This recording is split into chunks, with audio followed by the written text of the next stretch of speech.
Kapidongski TV. Mapagpalang araw po mga idol, please like this video at paunawa tapusin muna ang buong video na ito at unawain ang nilalaman ng video at bago magkomento. Shout out po sa lahat ng masugid na taga-subaybay sa aking munting channel, ang Bisayang taga Davao Kapidongski TV. Naku po, dahil sa katangahan may makukulong na ngayon at may iiyak na sa loob ng kulungan. Paano kasi walang mga utak? Akala ko pa naman mga professional sila, yun pala mga professional sa katangahan pala, hahaha.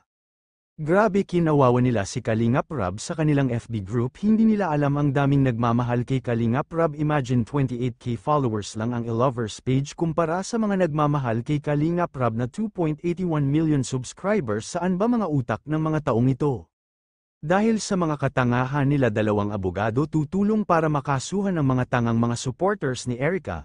Dahil sa kanila nagkagulo ang buhay ni Erica, dahil sa kanila maraming galit kay Erica dahil sa mga kaepalan nila, kaya sila ang nagpahamak kay Erica ngayon.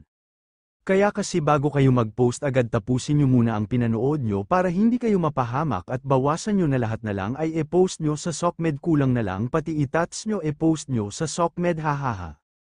Sa live nga sa channel ni Sir July Paunil, dito nga ang daming mga supporters ni Kalingap Rob na gusto nilang makasuhan ng admin ng iLovers sa pangunguna ni Ian Torres at Ana Fe dahil sa mga paratang nila kay Kalingap Rob. Ayon, may nag-offer na supporters ni Kalingap Rob na pwede niyang bigyan ng dalawang abogado si Kalingap Rob para masampulan ang mga taong ito. Shout out pala Sir July Paunil, pahiram muna sa video mo sir, hihihi. Eugene Rosario, ang buzzers konti lang ang utak. Ayan. At mula naman kay, ito hindi ko mabasa ito. Sir July, dapat kakasuhan ni Kalingap Rob yun, nagparatang. Para masampulan yan, mga taong maninira. Kalingap Rob, may pisan ako ng lawyer, dalawa, magaling yan sila para kakasuhan mo sila. Ay, may recommendation na. Ay, ganito po na social media na magpaparatang ng ganyan. Tapos, kamukha niyan. May ebidensya po yan eh. Ano?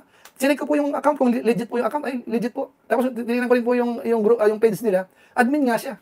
Yung binanggit po nung nagparating, yung concerned citizen po, o kaya Kalingap supporters na nagsabi po sa atin.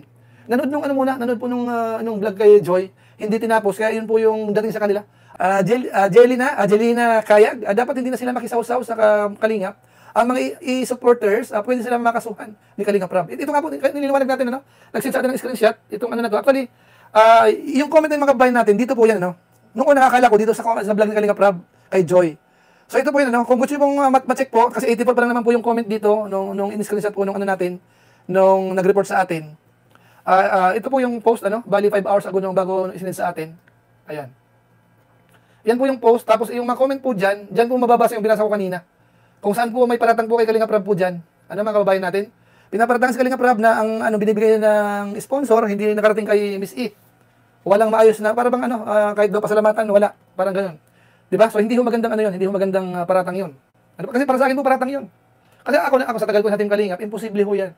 Imposibleng mangupit si Kalingap Rob sa galing sa sponsor. Ano po? Sa status po ni Kalingap Rob sa ngayon.